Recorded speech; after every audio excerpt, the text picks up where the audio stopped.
Go. Here we go. And hello, everyone. Welcome back. And we're live. So, peace and powerful greetings, family. So, welcome back to Uncovering Hidden Healing, your sacred space for ancestral wisdom, natural medicine, and holistic truth. I'm your host, Arletha Lizana, healer, educator, and visionary behind Sable Women Incorporated. And this series is brought to you in partnership with Morehouse School of Medicine and Prometra International. Together, we are reclaiming the traditions and teachings that have always sustained us and reminding ourselves that healing is not a trend, it's our birthright. So, this season, we've been exploring deep rooted healing practices through food and movement and travel and coaching and more. But today, we're entering a realm that is often misunderstood, misdiagnosed, and misnamed. So, neurodivergence. So, in Western medicine, being neurodivergent, having ADHD, autism, heightened sensitivity, or even unique ways of processing the world is often seen as a deficit somehow. But what if it's a difference? It's really, what if this difference is really a divine design, right? What if our ancestors saw neurodivergence not as a disorder, but as a gift, a calling, a spiritual sensitivity? So, to help us explore this powerful and necessary topic, I'm honored to welcome Sister Keisha Makiba Bowers, a woman who unleashes, empowers, and transforms. She is the founder of Moments for Change, LLC, and a seasoned healing guide, intuitive, Reiki master, teacher, and emotional wellness expert. She is known for creating sacred healing spaces for those navigating childhood trauma, identity struggles, inner child wounding, and deep emotional pain. Her reach has spanned from the US to Jamaica to Ghana, where she and her family now reside, and where her own spiritual gifts and awareness have only expanded and expanded. So she is not just changing lives, she's expanding them. So welcome so much, sister, to Uncovering Hidden Healing. I'm so grateful to have you with us today. Welcome. Thank you so much. Thanks for having me. I'm excited. This conversation is so necessary, is relevant, it's personal. We're going to get into that, I'm sure. And I'm just excited to see that Black women, in particular women of color, that we're embracing this conversation to normalize neurodivergence. We've been hidden for a long time in the midst of what it really means. And we'll talk about like traditional learning and how come we were hidden, but it was happening for a long, long time. That's great. And now we're naming it. When you name something, you can heal it and you can address it. So exciting. Absolutely, absolutely. So thank you so much. I'm so excited about this topic today. So let's begin with the foundation. So in your words, how do you define neurodivergence? Like, what is it? Tell us what it is. And then maybe like from a spiritual and ancestral lens. So, what are we talking about? So neurodivergence, we're going to talk about neurodivergence in comparison to being neurotypical, right? So that's the scientific language that's being used to describe when someone has a difference in their brain function. So the way that you operate in the world, I'm going to compare it to almost being left-handed in a right-handed world. You don't relate to the world the same way. You don't experience the world the same way. And I also want to add that it is actually like a heightened sense of awareness in neurodivergence. I like to say that the neurodivergent person is the rainforest and the neurotypical person is the garden. And this is not to differentiate any type of special, like who is special and who isn't. There isn't a lack or an enoughness that's not what the comparison about. It's about honoring the unique ability of the person that is neurodivergent.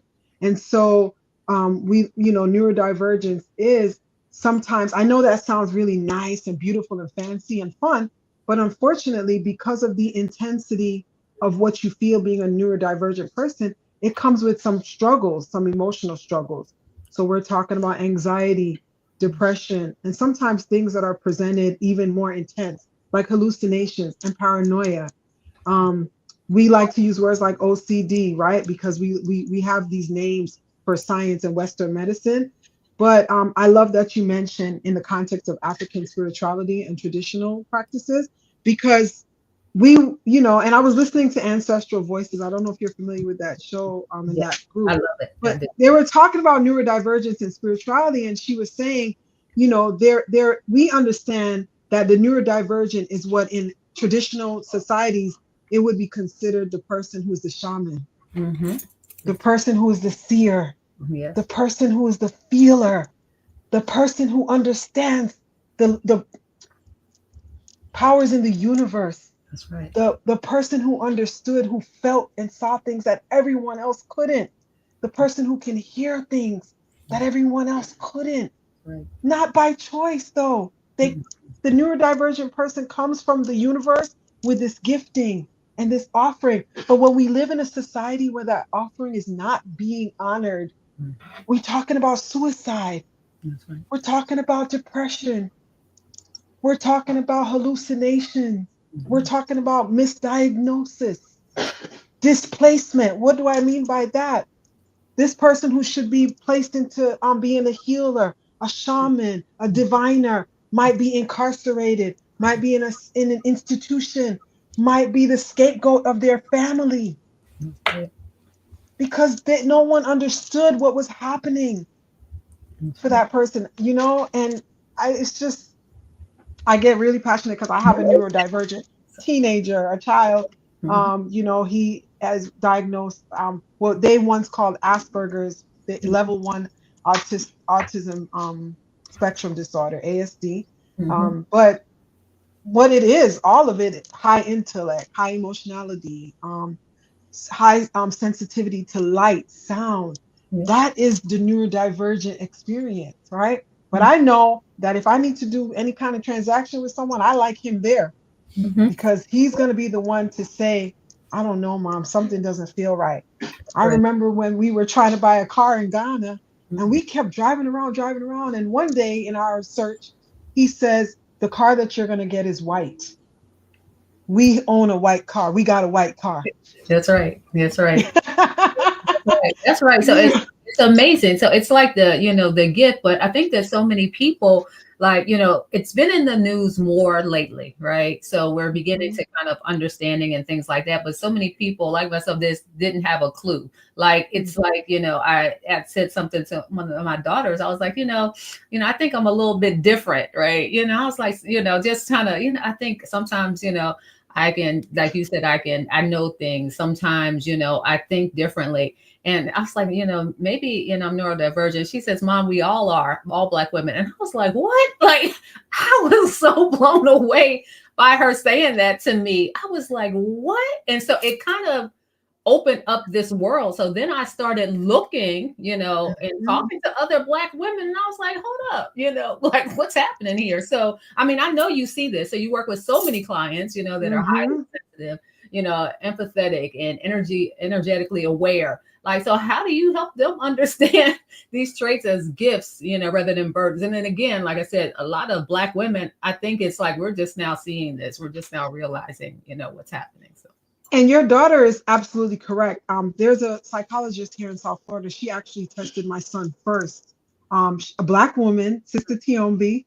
She tested him not for autism, but for his IQ, right? And so he tested intellectually gifted. His IQ was 138. But what I understood from working with her was that for herself, also as a neurodivergent Black woman, what I understood is that it's hereditary, it's genes, right? So yeah, if you're a neurodivergent woman, then you naturally are going to have a child who is also neurodivergent, and we don't know this. we This don't know. information is not there. The other thing around neurodivergence and Black women is I want to talk a little bit about the education and the school to prison pipeline That's right. because, and this is something I speak about, brown and Black girls do not get diagnosed because we learn at a young age, listen to what the research says, we learn how to mask our symptoms That's right. into people pleasing and academic success. Mm-hmm.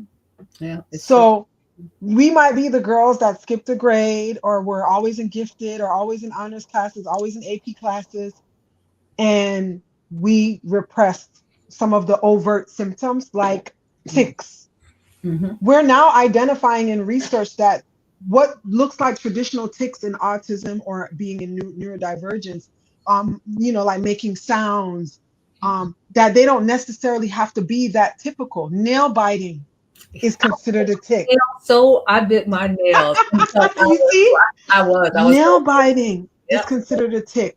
Eye blinking sometimes Mhm. is a tick. There are certain non-typical responses to stimulus that we're not identifying as being neurodivergent because we're talking about Western medicine and what's typical in autism. It's making sounds with the mouth, repetitive coughing sounds, maybe flashing of the hand, hitting the head on, banging the head on the wall.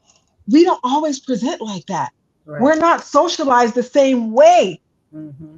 We don't live in a society that gives us permission to fall apart in that way, first Right. of all. Right. Yes. Right? Exactly. As a Black women, you're always expected not to fall apart. Do not crack. Exactly. We Right. are so tailored and cookie cutter, right? We know to do what is told, do the right thing That's so that right. we can get by. So when we had those symptoms, they were masked. That's right. They were masked with nail biting. They were masked with people pleasing tendencies. They were masked with hidden anxiety, Yes. sweating of the palms. Those were all symptoms that we did not relate. And there wasn't research, there wasn't language around that. Oh my gosh. So teachers weren't saying, we want to get Keisha in. Maybe we should test her, right? But then when little Billy and Dr. Joy DeGruy talks about this in her post-traumatic slave disorder in her book, she says, when Timmy acts up and he comes, the teacher said, I think we should test Timmy. Mm-hmm. Something's not looking right. Mm-hmm. But Jaquan is going to get a detention. He's going to get suspended. That's right. Brown and black girls, we're going to be on honor roll. We're going to be gifted. We're going to skip grades. We're going to go to higher education. We're going to pursue doctorates and master's degrees in higher education. Yes. And more and more. Like, And more and more. It doesn't end. That's right. It doesn't end for us. That's No right. one is putting a pause. No one is putting a pause other than spaces, which this is why we honor these spaces, right? There's going to be a brown and black woman who's going to watch this and she'll be like, oh my God, Right. that's me. Exactly. So like when we look at like Western frameworks, so they label neurodivergence as a disorder. But like you said, in many African, spiritual systems, people who see or feel differently are all then recognized as seers or healers, intuitives. So what is the cost though of losing that cultural lens, like for us, and like how do we get it back? Like so it's Oh, from culture, So like how do we first, understand? Right. you know what? First, I want to say, African traditional medicine and African traditional healing, it's a system that is passed down. Mm-hmm. And so when we think about the concept of something being passed down, we have to think about ourselves from a historical context. There's a lot of things that got watered down in whatever was passed down to us. Right. Right? Yeah. So there's so much about our identity that we've lost in general. Now then we add in this concept of having a supernatural power and ability without us even having an agreed conversation, even in the audience. Like Yeah. we know once you start talking about supernatural, hearing, seeing, what's grandma gonna say? Yes, right. Mm-hmm. Mm-hmm. Don't come in here with that. Mm-hmm. We're not talking about that. That's right. Right? So there is a major cost that we're paying. We're paying it in poor insurance. We're paying it in healthcare challenges and in marginalization in healthcare systems, right? Because, okay, so you're repressed, okay, I want to talk to my work, right? So I usually get women who are, they could be successful, but they're struggling around their identity. They come to me with these symptoms, and I propose that they may have been neurodivergent all along, and it opens up a Pandora's box. Mm-hmm. I think I've worked with, I have a large percentage of women in particular who got diagnosed in adulthood after working with me. Yes. Mm-hmm. So what are we talking about? Sometimes 30, 35, 40 years old. That's right. Yeah. My oldest person was 52. Mm-hmm. And they actually went to see a psychologist to get diagnosed. Came back and said, oh my God, Sister Keisha, you're not going to believe this. I got diagnosed level 1 ASD with depression, Mm-hmm. major depressive disorder. Mm-hmm. Well, of course you're depressed because you just lived for 52 years You not didn't. knowing that Exactly. you have. Exactly. Exactly. Not knowing. So, I mean, I think that also connects through, like, their inner child healing, because there has to be a connection between childhood trauma and then the suppression or misunderstanding of, neurodivergence and gifts and all of those things. There has to be some relationship. Yep. Well, this is what happens with the women that I work with. They start telling me stories about when they were a child and how their exceptionality showed up and how they were treated in their family system. Because usually you're the child Mhm. who there was some dysfunction happening and you had to give attention to it because it didn't feel, everyone else was learning how to normalize the dysfunction. Right. You, the neurodivergent exceptional person, had to mention it, had to talk about it, had to ask questions about it. Yeah. Let's talk about neurodivergence and questioning. Yep. Always got a question. That's me. That's me. I'm like, you guys don't see this? Like, always, it's like, am I the only one that sees this? You don't see all this function happening, type of thing. It's true. And Yeah. people get annoyed. And imagine living in a household where there's alcoholism, sometimes sexual trauma, Yeah. sometimes pedophilia, like, and you're the child that's like saying, well, why did this happen? Well, where are they going? Well, why do I have to go there? Well, why? Right. So there were sometimes unnecessary beatings Mm-hmm. because the adults can only provide the love to the degree that they have for themselves. That's right. And so, coupled with not knowing that you have an exceptional child, Mm-hmm. Yeah. that you have an intellectually gifted person, Mm-hmm. right? Now, there's always a gifting that the neurodivergent comes with. Mm-hmm. So sometimes they were in the room drawing or painting. Yeah. Sometimes they were writing movie scripts. Mm-hmm. Sometimes they were imagining, a multi-dimensional, Mm-hmm. sometimes they were traveling into portals, Mm-hmm. Yep. right? That's right. Yep. This consistent theme of being alone, Mm-hmm. of Yeah. learning to manage and cope independently, which will lead to depression, Mm-hmm. right? But this consistent thread of I was always alone. I felt so alone, right? We know that socialization and social interactions, it doesn't mean that the neurodivergent person doesn't know how to function in social settings. It's Mm-hmm. about what's happening internally in Mm-hmm. those spaces for that person. That's So sometimes isolating and needing to take a time out from being around people mm-hmm. happens. So being in an environment where there was trauma, where when I say trauma, I mean whatever was happening exceeded the child's ability to cope. With it. Mm-hmm. Mm-hmm. That is the definition of trauma. Whatever was happening exceeded your ability to cope. Mm-hmm. So now there's some wear and tear on the brain. That's right. And Mm-hmm. so there's a big connection between neurodivergence and trauma. Mm-hmm. Mm-hmm. Yeah. Yeah, and so, like, so what are some ways that we can nurture, the spiritual gifts, like, especially in our children, so rather than suppress them or with shame or misdiagnosis? So how can we nurture these? And I have a book that I'm reading that I brought actually to share. Mm-hmm. It's Right. called Spirits Come from Water, Mm-hmm. Ehime or Ra. Mm-hmm. And this is what she talks about. She talks about the power of water.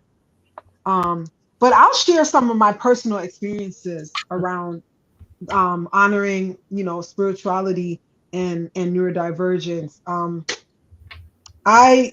For me, there is a ritual called Eboleri. It's a head feeding, Mm-hmm. Yep. and it's shea butter, coconut shreds, and cotton, Mm-hmm. and using it to calm the head, calm the mind, That's right. right? To feel connected. Mm-hmm. But meditation, and I was watching one of your interviews where you were talking about meditation Yes. and tapping into just sitting in silence That's and right. feeling with neurodivergence, like my son can hear electricity flowing in the wall, Yep. right? So meditation can be really, really challenging for the Yep. neurodivergent. So Mm-hmm. not traditional, let me just sit in silence, but listening to something, Mm-hmm. listening to classical music, listening to something to calm yourself, learning learning yourself, connecting with yourself. That's really what traditional spirituality and neurodivergence boils down to: self-awareness. That's right. Mm-hmm. Because you have to be so connected to yourself that when everyone else is asking you to do something and you can't, you have to be okay with that. Yes. Yes. One of the works that I find myself doing in my work, and is teaching my transformees in my community how to develop the language to say to someone, when I'm in a place where there's bright lights, I'm overstimulated and I cannot sit in that room. Hmm. And I understand that you need me to sit in there for your part, for this part, but it's not in alignment with me right now. I don't feel safe. Yes. Yes. I feel like that's a huge one right there, because I think that, a lot of us, it's hard to say no, and it's hard to, kind of like, you don't want to bring attention, to yourself. So it's hard to, tell people what you really need. And like you said, used to, being the one that everybody's relying on and all of that. So then you're like, you don't want to say no, you don't want to hurt people, so that's a hard thing, so Hmm. Hmm. it's really trying to figure out how to navigate, this world with these Yeah. types of gifts. Yeah, yeah. And the neurodivergent person already understands that there's something different about them. And so sometimes they will try to fit in. Mm-hmm. Sometimes they will try to mask just enough to be accepted. And what you just said is really powerful. Like being afraid to bring that attention that you're different, Yeah. or that you have a need that is, it's a bit much. Mm-hmm. We're going to put quotation marks because that's relative, right? Yeah. Much to whom, Right. right? Exactly. Um, yeah. And so it's this self-honoring and this thing around self-love, and just learning everything about what this means for Mm-hmm. this person's existence. I love that Elon Musk and Kanye West have been out about their neurodivergence. Mm-hmm. And or like Solange Knowles, Beyonce's sister, Yeah. she's ADHD, and Mm-hmm. she came out about her diagnosis. Simone Biles did as well. Whoopi Goldberg, she has dyslexia. Mm-hmm. Yeah. I love that there's an open conversation about people who we can, because we like to put people on a pedestal Yeah. and think that everyone is so different from us and it couldn't be the same. So when Mm-hmm. we hear these stories about people struggling, and I think we've all seen Kanye West overtly struggle. Like Yeah. we've Still. seen him, right? Absolutely. Yeah. Mm-hmm. Yeah. and it, And and it, you can it starts to make a little bit more sense, because sometimes you don't know, like, why is this person, like, struggling like this, like, you don't have any, it's hard to understand, sometimes when you see things. So I think that, as people bring attention to it in the world, I think it helps all of us with the understanding. So when I grew up, it was just like, they're different. Like, I didn't even know I was different. This is, it's funny, but I had no clue that I was different until like way later. So, but my grandmother would say things and I just didn't pick up with. So she used to tell my mother, don't break her spirit. Right. So oh yeah, my gosh, that's deep. it's deep. So, and I never, like, when she would say that, I'll just be looking at her like, okay. And I'm headed back out to the woods to pick berries, whatever. Like, so I was like one of those kids, but I didn't realize, and again, until later, like, how I was functioning, how I was even looked at differently, even in my family. Nobody really said that. Like, so my grandmother said, don't break her spirit, to my mom. So like, no matter, so to help my mom with child rearing, like, you have a different child. So, it helped my mom to really kind of understand. But that was a gift, of course, from, like my grandmother. And maybe, like I said, Hmm. she'd seen it before in her family and herself, whatever. And so she was able to kind of, put that, Hmm. in place for me. However, it's like everybody doesn't have that. And so, as you're growing up and you don't even know that you're different, like you said, you're trying to fit in. It's like, Hmm. all of the things, and you don't kind of figure things out till later. So I feel like you spend a lot of time throughout your life, really Yep. not understanding yourself. So And it's so hard. There's an article. I mean, when as I was preparing for us to have this conversation, I was like, let me look up some of the research because I'm really into like traditional practices and neurodivergence. Like that's the thing for me, right? And then what's research driven too. And there was some research from the Journal of Black Psychology. You all can actually look it up. It was from 2014, November 2014. It's called the use of indigenous African healing practices as a mental health intervention. mhm. Okay. And but neurodivergence is in the spectrum of a mental health disorder, actually, Mm-hmm. because of what comes with it, the Right. anxiety, the depression sometimes. And it was talking about rhythmic patterns and how rhythmic patterns help to regulate the nervous system. That's what, that is that, And that's that's blowing me away because my favorite book, I usually have it next to me. It's called African Fractals, and oh that's like one of my favorite. my God. I love pattern, and me and my sister are always talking about different patterns and tessellations, and that's like our favorite conversation. I didn't even realize that. And I didn't know. Yeah, It was a blessing yeah, that I was called to this space with you because it led me to this article. yeah, Because even for my son, because he uses music so much, he yeah. makes his own music, he makes his own beats. Mhm. And I never understood why he would go, but they said the trance that it takes you into actually connects with a part of the brain that we don't. And I was just like blown away. So y'all have to read the article. That's so interesting. That's so interesting because I was told, like, I've had readings, in the past, and I was told, for instance, like for me, it says, if music soothes the savage beast. And I never understood why I had such an affinity to music. So I'm not a musician per se, like I don't sing or anything like that, but music is like instant, for me. If I Mhm. turn some music on, it just totally, mellows me out. Listening to the music, Yes, engaging the body, mind, and spirit too, movement, yes, right. Dancing. unplanned movement, just moving the body, all of that was linked. There's like research evidence around certain traditional practices that incorporate um, sounds and That's right. sound healing. Exactly. Yeah. Yeah. Yeah. And so, part of the tradition. So I'm going to ask you about Ghana, your experience in Ghana in a second, but look, noting about the spiritual system in Ghana. So I know they do address mental health. Oftentimes it's through baths and other rituals, but I've also seen it in what's called an akom, so it's a spiritual, ceremony where people dance, so you're Hmm. and it's Hmm. drumming and dancing and it's kind of chanting and things like that, but it's for community healing. Hmm.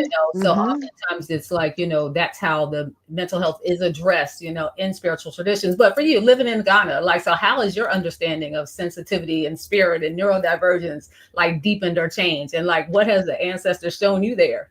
What's your experience? So I love that you mentioned that because I've actually seen that. They would center the person Mhm. and do the movement and the dance, and it's very powerful.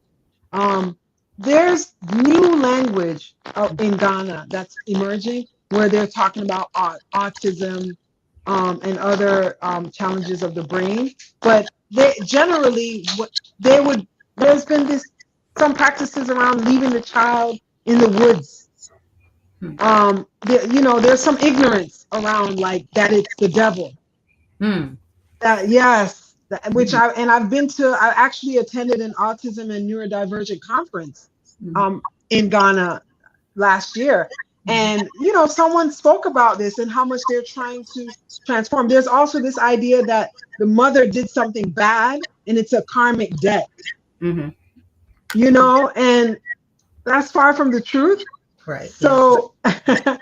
I had spent some time just going around and having conversations and speaking. I actually was on the Ghana Broadcast Network. I was on the radio Yeah. talking about autism and just normalizing, that there is a gifting when we honor the gifting that what this child comes with. And but I think that outside of that language of autism and neurodivergence, when you go into spiritual communities and you connect with the shaman, the priestess, the akomfo, you know that this person has gifting. That's right. When you see them doing the markings in the sky with their fingertips. I mean, you have to be able to see something that everyone else cannot see That's and right. connect with that. And I've seen spiritual practices. I've seen and talk connecting with water, Yeah. food offering to the ancestors. Yeah. These are all neurodivergent approaches. Like this is all powerful ways of connecting with spirit. Now, for me, what happened for me personally in Ghana, because my gifting came through dreams. I've since I was as long as I've known myself, I've seen Right. through Yes. dreams. Yes. I've Mhm. seen through dreams. I actually 2 nights ago had a dream that my father, who transitioned, he's an ancestor, that he gave me a staff that had a cobra head and 2 wings on the side. And I went Wow. online and researched it, and it Yeah. actually exists in Kemetic medicine.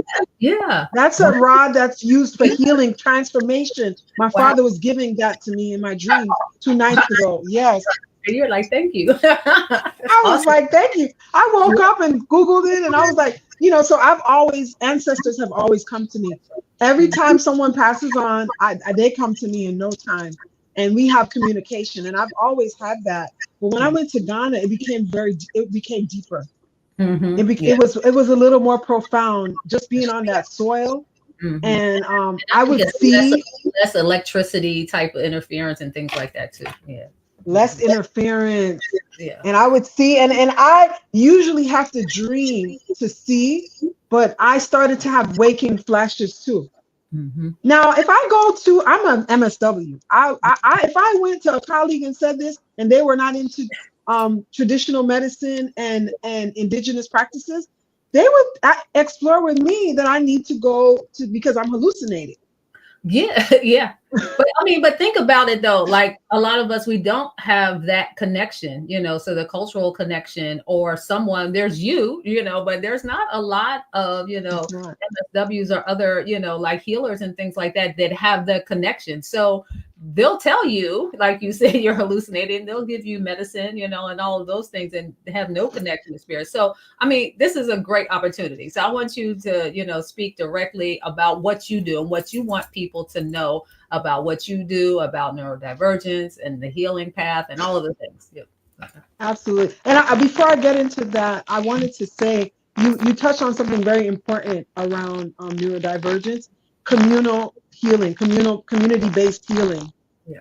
It's necessary for us to have people that we can connect with on a communal level Hmm. to feel ourselves, people who accept us. I just wanted to say when you mentioned the communal, the going in the circle. Yes, Yeah, so I was it, always taught that, you can do some things by yourself, of course, to help. But in terms of like healing, for real, like healing, you need the group, so you need the we community. need that. We Yeah. need that. So my name, I'm known in community as Sister Keisha. I'm an MSW. I have a master's degree in social work. I created a coaching practice called Movements for Change, where I work with women, particularly women of color, in transforming trauma, trauma narratives, and limiting beliefs about the self, and Mhm. transforming that into purpose. And a huge part of transforming pain into purpose is self awareness and reconnecting with your gifting and who you are. Mhm. And when I say a gifting, because a lot of times we live in a society that's very linear, and we think gifting and success is about higher education, making money and jobs, but that doesn't mean anything. That's right. The gifting is about how you feel about yourself when you're alone.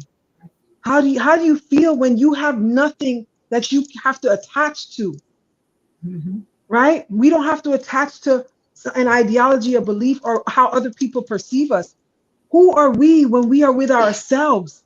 Mhm. And Gary Zukov in his book, The Seat of the Soul, he talks about our authentic power Mhm. and tapping into who we are naturally.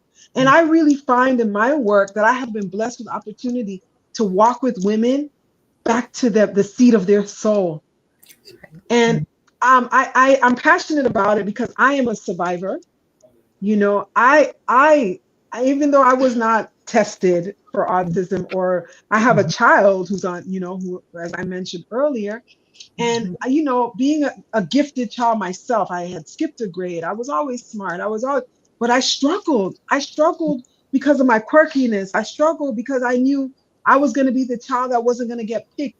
Because with neurodiversity, motor skills are very challenged. So Mhm. you don't usually find someone who's neurodiverse or on the spectrum who is good with coordination, Yeah. like throwing a ball. And Yeah. I was See, every always the time last you child. say it's like more so. Every time you talk, I'm like, I was always the last one picked. I tried. Oh, me too. I I tried so hard. tried. I tried so hard, and Mhm. I mean, the way how that manifested for me was anger. I was angry that I felt I wasn't loved. Yeah. And I I was hurt. I was hurt a lot. And I did not really start to feel like myself fully until I started to connect with people in spiritual communities. And when Mm-hmm. I came to Ifa and I started to practice Reiki, Yes. when I learned that there were systems that allowed me to connect with universal life force energy to bring healing to my own body and to others, or when I understood that my dreaming ability was really because I'm a seer and I see things before they happen, when Mm-hmm. and so when I started to meet other people who were other psychic mediums and seers and people who, and we started having these conversations, I was thinking, all this time there was nothing wrong with me? Yeah. What in the world? What in the name of Harriet Tubman? I could not believe it. No, it's You know, true. and It's true. Mm-hmm. yeah, and I became, I feel like I put on a cape. I became an advocate and a warrior and a representative for women like myself. That's And right. I have survived different levels of trauma. I've survived sexual trauma. I've survived emotional abuse, Mm-hmm. trauma around abandonment and rejection. And that has, for me to be here, to be on this podcast and talking with you, Dr. Yeah. Arlita, this is magic. It is magic. It is You magic. know, it's magical. Mm-hmm. So I help women like myself. And I had a mentor once, Nana Ya Densua Davis. May she rest in eternal power. She's an ancestor now. But she was a mentor of mine, and an Akan priestess. Mm-hmm. And she said to me one day, she says, you know what, Keisha, you are going to help women just like you. Mm-hmm. And when she said it, I was in the depths of much darkness. And I thought she was crazy. I'm like, why Nana Ya? She always talking a lot of mess. Right. And fast forward by almost like 10 years, Mm-hmm. I help women like me.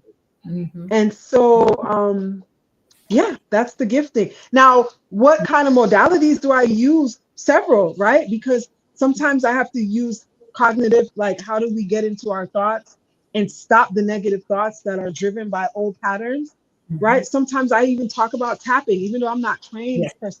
And Mm-hmm. that's another thing for me. We are trained. We're trained by the ancestors Yes. because some of the modalities that have flown come through me.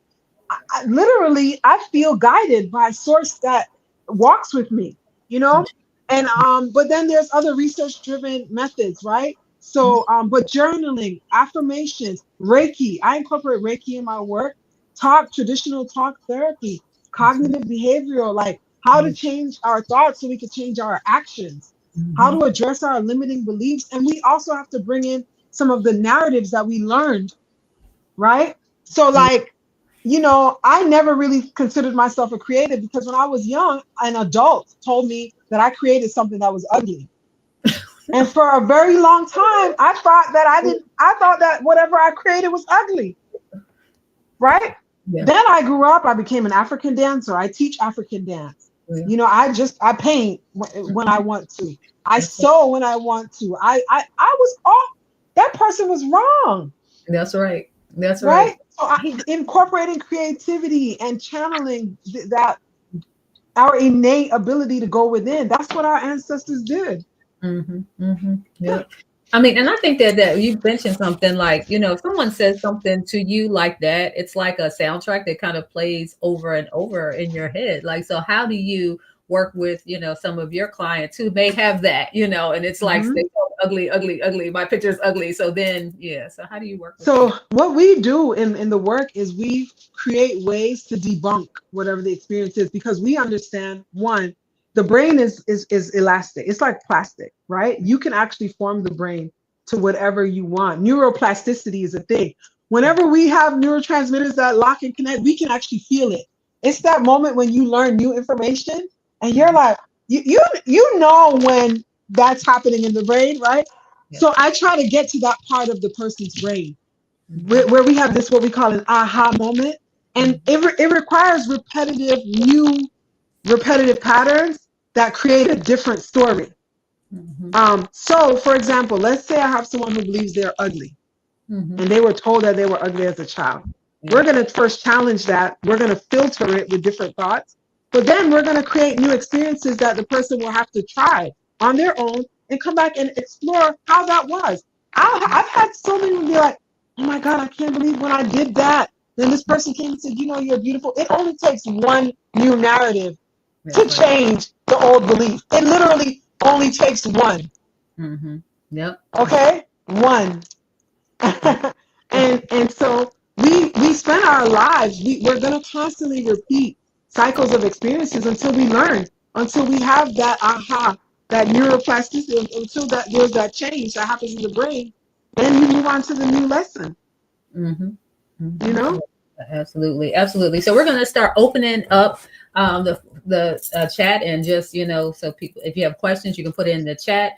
Starting to see a few come in, but let's just kind of like start it off. So people want to know, like, how do they know? So, you know, there are a lot of people who self-diagnose neurodivergent, but like, how would I know? You know, are there some clues, or there's something I should be looking for, or like, you know, like, where do we start? Well, they do have some online pre-screening that are for free.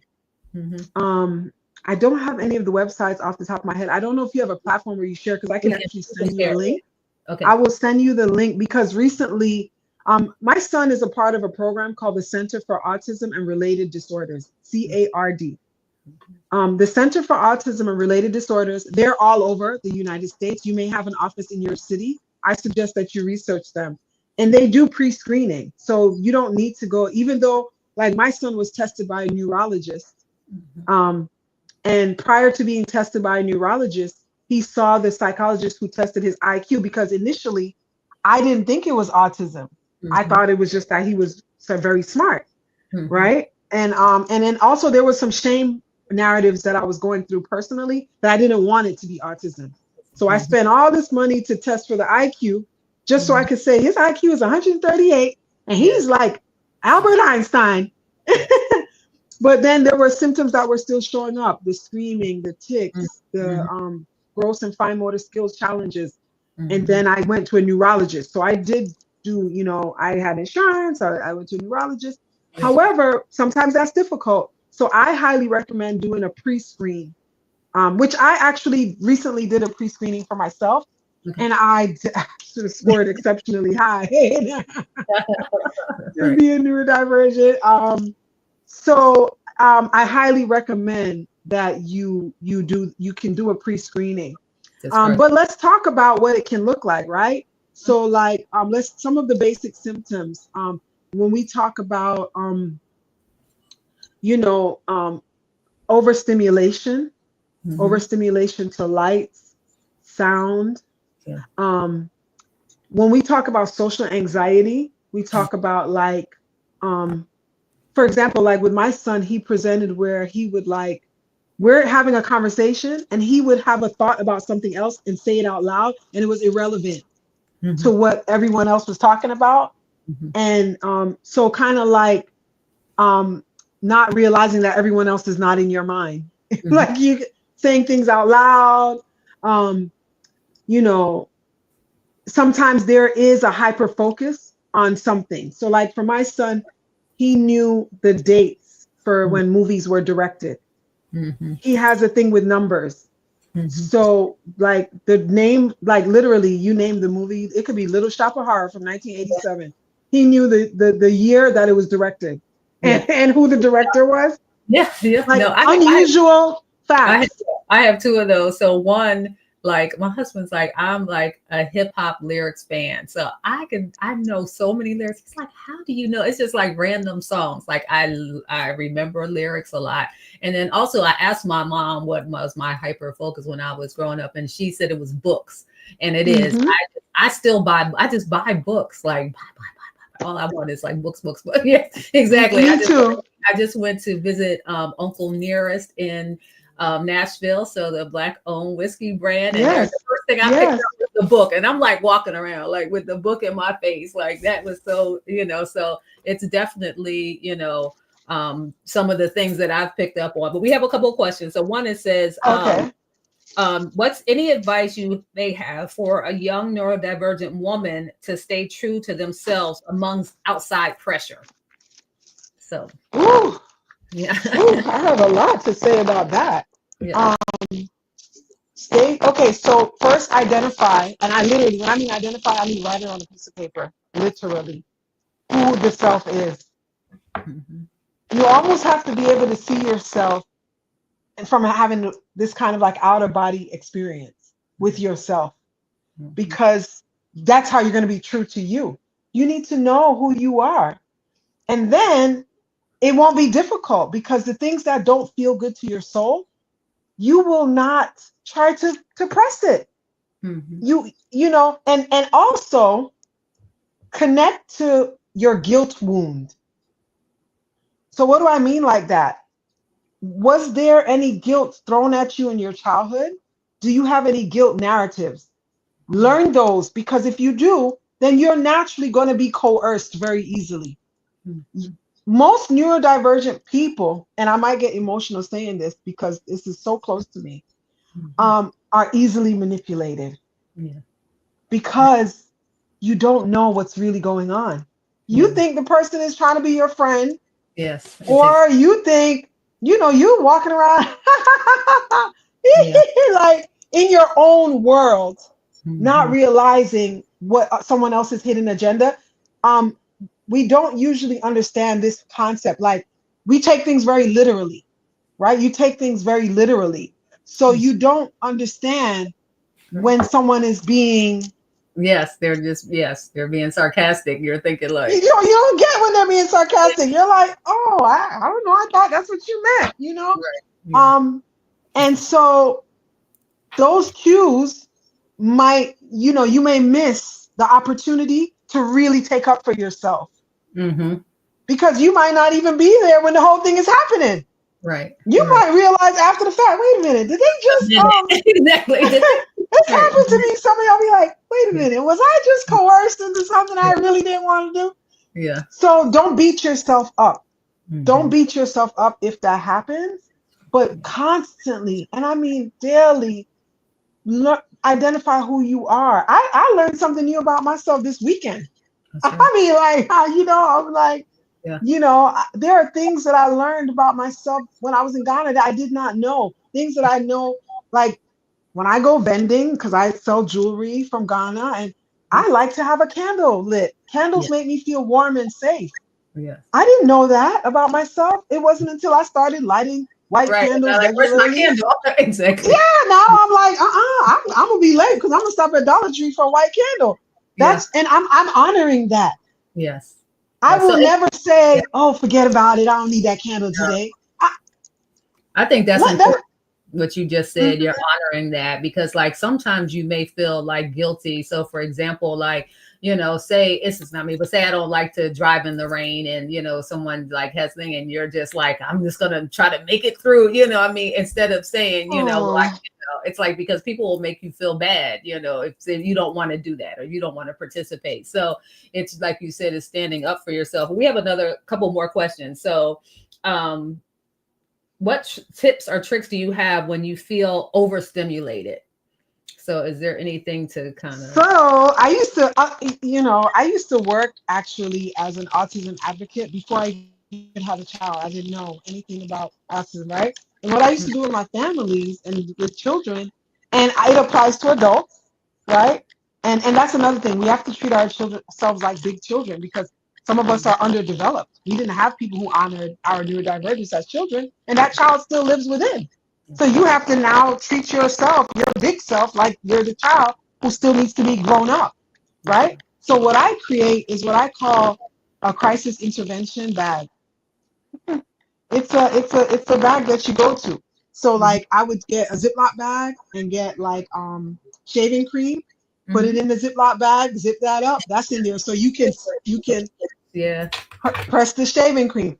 I would get like a Ziploc bag and put rice. You can Mhm. press the rice. You can put your hand. Stimulation is very good. That's why when you meet a child, like most children with autism, they go to occupational therapy, and people are like, "What's the connection?" But to connect, your sensories and your fingertips are very important.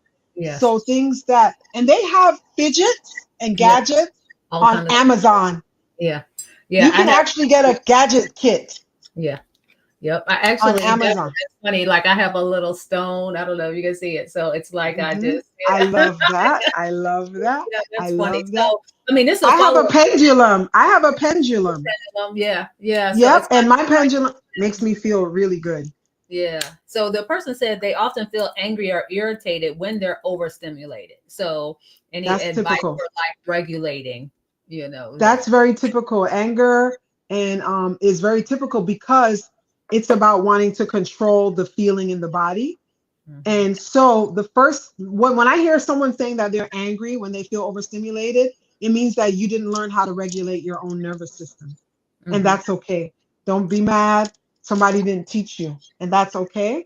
So Hmm. you have to go through a mission. You have to get on a mission to learn what regulates your nervous system Hmm. so that you can transform that anger into patience and compassion. That's right. Yeah. So the first thing that I ask people in my work, if you come into a session with me as well, and this has to guide you in this path, how old were you when you needed the most love? You have to see yourself as that child. So if you had a child who got frustrated with being overstimulated, which my son used to flop on the ground and cry hysterically. I'm talking about scream on the top of his lungs when he was 4, 5, 6 years old. And I didn't know he didn't get tested till he was 9, 10. Yeah. So I have literally sat in public in the supermarket with my son crying, people watching us passing by, staring at us. Yeah. And I just had to be, I did not know my child was autistic, right? Hmm. That's the frustration that you feel and the Hmm. anger, but you're now an adult. You can't flap back and cry and scream. Yeah. So you still have to. So, like me, I would hold my son and do Reiki on him, and Hmm. I would rock back and forth. Hmm. I didn't care who was walking past and seeing me on the floor. That's I right. didn't matter, right? Yeah. Rock. But now you have to do that for yourself. Hmm. You Yep. have to do it for yourself. So learn what soothes you and Hmm. do it, and Hmm. allow the anger. That's natural. Yeah. Yeah, that's a whole thing. We're going to get into that in a second. But the next question is, how do you bring up talking about neurodivergence with a traditional Black family that doesn't believe in therapy, etc.? So how do you bring it up? Oh, these are intense questions. They're so good. Yeah, yeah, that's a big. How do you bring it up? How do you bring it up? Yeah, like how Whew. it's Okay, that's a big one. Go ahead. Yeah. I have something that just came to my mind, right? Okay. Mhm. Um, because I've had to bring it up. So the first step in bringing it up, that's the title we're going to use right now, bringing it up. It's almost like coming out about your sexuality. Mhm. You have to make up your mind that you don't care how they feel about what you have to say. Yeah. Because if you go into the bringing up conversation worrying about how they're going to respond to you, you're not going to be true to yourself. Mhm. You're not going to be true to yourself. So, like, I recently had a conversation with my mother. So, let me get a little personal. Mhm. When I was growing up, my mother liked to call me retarded or bath hand. Yeah. Now, bath hand I didn't realize was an African term. I They even didn't. use it in Nigeria. Oh wow. Someone who's bath handed is Mhm. they're handicapped. Oh. They don't know how to do things with their hands or they were born with a handicap. So Mhm. my mom used to call me backhanded a lot because remember, my motor skills, I didn't know how to hold a pot good or, Mhm. I struggled with just basic things, right? I skipped a grade though. Right. Right? It Right. was and the psychologist who tested my son, she taught me that this is called asynchronistic. When someone who is neurodiverse, who has all these intellectual abilities, but then some of their regular developmental stuff like motor skills are low. Not in alignment, right? That comes with it. So I recently had to say to my mother, I remember when you would call me retarded and backhanded. And now that I'm an adult, I understood that I had some complications that weren't, nobody identified it. And I just want you to know that I'm aware. And even though it had hurt me initially, I know you didn't know any better. Yes. You Mhm. didn't know any better. So you have to ask yourself, one, what's your intention? Because my intention was, my goal wasn't to make her feel bad, but I Right. wanted her to be aware of this Mhm. knowingness that I have now. Mhm. So you have to ask yourself, what's your intention? And you have Mhm. to ensure that you're not doing it because you're trying to be approved of or Mhm. accepted. Or Like yeah, it's or you're doing it to hurt the other person because I mean, like you just said, it runs in family. So your mom really could have been experiencing the same thing when she was growing up, you know? So and I yeah. mean, I understand that it was my father who probably my father was extremely exceptional Mhm. musician, um, art creative, just he was exceptional in so many areas, very spiritual, spiritually intuitive, just a very so you know, Mhm. um, but yeah, it's a hard conversation to have. It is. Let's not because we can't brush by it. That's another podcast.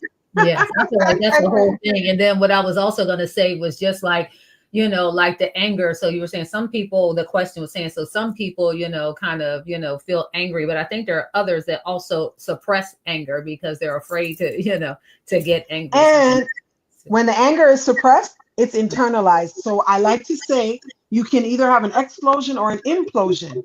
And mhm. there's research around neurodivergence and health disparities. So gastrointestinal, Yep. gut Yes. challenges, right? Mhm. Irritable bowel. Well, we know that that's the first brain.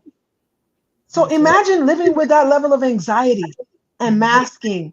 Of course, you're going to have issues with your gut. That's right. Yeah. Yeah. And I think some people are just now catching that, just the connection, between your gut, and even kind of, your diet. So it's your diet too, what you're eating, but it's also just like, how you're feeling and if you're stressed and all of that. So like, their stomach Mhm. will hurt or they'll have some kind of episode, but they don't know why, because of that. They But you don't have know why. yeah. So you have one more question. It's the last one. And it says people sometimes say that neurodivergent people think emotions but don't feel them. So any advice for tapping into emotions, or is it okay to process mentally? Literally tap into the emotions. Feel yourself. Feel your body. Do qigong. Mhm. Feel yourself. Do tapping. Do the qigong tai chi method. Mhm. Tap your kidneys in the back. Go down to the bottom of your leg. I'm heavy into movement healing. You will begin to feel yourself feel. Mhm. And if you tap and start to cry, let it out. Let it out. But Mhm. that is accurate. A lot of neurodivergent people disconnect with because emotions and feelings are not the same. So Mhm. my son is blatantly honest because he doesn't realize the effect. So he'll be like, I didn't miss you. I traveled the other day and I called. I said, hey, son, do you miss me? He said, no. Telling A the truth. neurotypical child would say, yeah, I missed you. Mhm. Mhm. Because the brain, knows, okay, if I say no, this person might be mad. My son does. He said, no, I don't miss you. I said, Mhm. okay, son, that's okay, right? So that connection to that saying that and how that would make someone feel, he didn't Mhm. have that, right? Right. Right. Yes. Yeah. And so also having a conversation with yourself Yeah. about how someone feels, how someone else feels Mhm. about, Yeah. I don't know, something you may have said. Yeah, yeah, yeah. I have a story like that too. So my daughter was about 2 or 3, and her grandmother was like, "I love you so much," and she says, "I love chicken," and that was it. That's That was it. Like no one knew what to. I mean, I was like, she was telling the truth. That's what she was interested. That's what was on her She mind. said she loved chicken. That's what she was thinking about. Yeah. So, we're going to start closing out, but thank you so much, for your presence and your truth and, just your radiant spirit. It's just been so good to help us see it, kind of like the things that we're taught to hide, may actually be like a calling, it may be a spiritual gift, a grand design, and to everybody watching, whether you're neurodivergent, sensitive, they call it neurospicy now, I guess, sensitive, empathetic. I hear a lot of people, who say they're empaths or, are you simply moving through the world in a different rhythm, right? So you're just, Yes. have a different rhythm than everyone else, but you're not broken. Mhm. You are tuned in to something powerful, and it's time for you to understand and reclaim, that power, Mhm. so if this conversation resonated with our audience, please explore our African and African diaspora natural and traditional medicine certificate program. We do have a module, a course on mental health and how different traditional healers, approach mental health. And so we do need to add some more information about neurodivergence and things, but we do have a mental health course, and we also want to invite you to join us again next week. We'll have a guest and talk about spiritual jewelry. So it's funny that you talked about you make jewelry.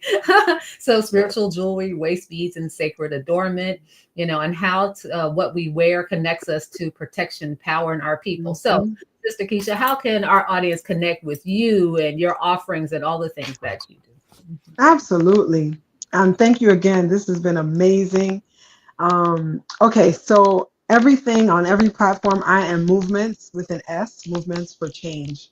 LLC on Instagram, it's movements underscore for FOR underscore change. And online, you can visit my website to book a free consultation. We'll have a conversation for 15 minutes. My website is mymovementsforchange.com. Mymovementsforchange.com. I Right. look forward to Yes, and family, you're out answering. there, you have questions, definitely book, that 15 minutes. You need to do it. You owe it to yourself to begin understanding. So, like Sister said, it's just really some people it's taken so long to really kind of figure out these things, so Mhm.